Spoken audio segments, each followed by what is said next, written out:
are now entering the No Bull Zone, sponsored by Credible. Great rates, none of the bull. So we got 4 games this weekend. I think the one that this league is defined by great quarterbacks, and it's Mahomes against Josh Allen. I think the pressure this weekend, more than any player, is on Josh Allen. Any player, any owner, any coach, I think it's on Josh Allen. So just an interesting note to throw at you. Tom Brady's first Super Bowl, he was 24. Eli's first, he was 26. Big Ben, 23. Aaron Rodgers, 27. Russell Wilson's Super Bowl, 25. Joe Montana's first Super Bowl win, 25. Favre, 27. Terry Bradshaw, 26. Troy Aikman, 26. Peyton Manning, 24. A lot of the all-time greats were good enough to win even when they weren't totally refined. Young, often cheaper, moved a little better. Get older, you get slower, right? Get more expensive. Josh Allen's 27, so he's got some time. But he takes a lot of hits, and he's got a lot of carries. And you say, well, he's big. He's big. He's strong. Okay. Well, Big Ben is his physical comp. Big Ben won Super Bowls at 23 and 26. The last one he got to, he was 28. He could never get back. He was a little slower, more expensive, and he couldn't get the right offensive coordinator after Bruce Arians. The coordinator thing has hurt Josh Allen, hasn't it? Cam Newton, another physical specimen in the Josh Allen Big Ben class. Super Bowl age 26. Made the playoffs once after that. He got older, got more expensive, a tad less mobile. OC never really fit. This is a big one. You get Kansas City, finally at home. The weakest version of Mahomes. Joe Burrow, injured. Mahomes, weakened. You're at home. This is the time. I mean, we talked about the Cowboys. Dak Prescott, he's now less mobile and more expensive. To me, he's out of a Super Bowl window. You start looking at all these greats. Some won multiple. Peyton Manning was 30. Breeze, 30, 31. But it gets harder. It gets harder. You get slower, especially Cam, Ben, Josh Allen. A lot of carries, a lot of hits. They all look like Superman. All look bulletproof at 24, 26, 27. Then at 29, 30, 31. Also the OC for a quarterback with a unique style. Josh, they just fired another one, right? They moved off another offensive. They got a new coordinator. What is that, his third? Cam Newton had one he loved. Never quite right, though. Big Ben after Arians. Unique players sometimes need unique coaches, and there's not that many Bruce Arians out there. J-Mac with the news. No. Turn on the news. This is the Herd Line News.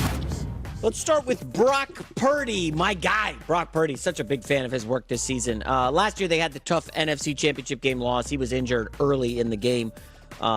Listen, he was nearly the MVP this year, despite your best efforts to keep him out of the discussion. Following their first round bye, Purdy is looking at the playoffs through a different lens. Oh, okay. Let's see. I feel like it's a little different, just last year, still trying to find my way in a sense. I got thrown in towards the end of the year, and so every single week I was, still trying to play good and learn, who I was as a quarterback and obviously get more familiar with playing within the system. So those are all things that were sort of on my plate last year, and then obviously trying to win every single week and get this team to the end. And so now, I guess this year, just being more familiar with the offense, who I am, and all that, it's a little different. It's huge for me as a quarterback to go back to those moments and sort of remember what it feels like. Looked a little more professional, didn't He's he? got the hat forwards, very proper. The correct way to wear your hat, according to Colin Cowherd. That wasn't lost on you. He did look a little bit more like an NFL quarterback and not a guy you hired to move your couch. I'm just saying, I thought he looked like a professional. Now, I like how you pivoted from cleaning the garage to moving a couch with the hat backwards. I just want to remind, a lot of people seem to like the Packers this week, including a guy on this set who's sitting across from me. Remember last year, all the sharps were on Seattle. You got to fade Brock Purdy. I just looked at the numbers. 505 yards of offense against Seattle last year. I'm not a sharp. 7.9 yards per play. I'll just say this. The reason I took the less talented Texans last weekend was simply I liked the quarterback. And if you look at last week, Baker was playing better than Jalen, and Jordan was better than Dak, and CJ was better than Flacco. I do not believe what Green Bay did to Dallas was a fluke. I think Jordan Love is playing at a completely elevated level. That's undeniable. Yeah. I think his receiving targets, though young, potentially get overwhelmed this weekend. I think that's what you've said. I think that's very possible. It's a whole different ball game playing the Cowboys and a team that beat the Cowboys by 30. So I do wonder, we've talked to players before, like regular season, playoffs, wild card round, divisional round, conference, every round is more intense. And I do think coming off a wildly emotional Cowboy win, feeling yourselves, I think it could go sideways for Green Bay.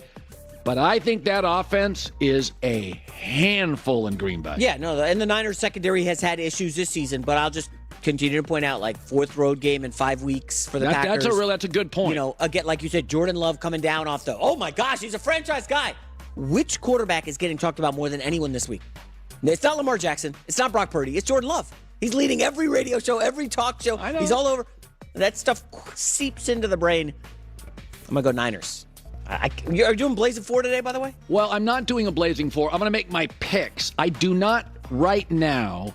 There's 2 games I'm really interested in. I'm going to do more homework. But there's a couple games that I just don't want to bet. And so, I know a lot of the Sharps like Kansas City. I do not. The Sharps love Cleveland. I liked Houston last weekend. I don't like Kansas City this weekend. I think they're incredibly vulnerable, and we're overvaluing beating a Miami team that literally had no chance to move the ball. So I think we're overvaluing Tampa's win a little bit because Philly waved the white flag. And I think Detroit's I think we're undervaluing how good the Rams were that Detroit dominated in the first half. I think Detroit's win is more impressive than people think, and the Chiefs' win is less impressive than people think. But Detroit just kind of held on, did they not? Well, I know, but the Rams should have beaten the Ravens in Baltimore. I think the Rams at the end of the year are a top 4 team in the league. And Detroit. Top 4? Oh, I think they beat one playoff team this year, man. Come on. Really? Oh, I think they were very good post-Thanksgiving. Lions cornerback C.J. Gardner-Johnson. I mean, why would you do this? Takes a shot at Baker Mayfield when talking about the Rams receivers, saying, if you give that Tampa group a good quarterback, that's a great group. Evans, Godwin, Gage, that's a great group. Well, Russell Gage has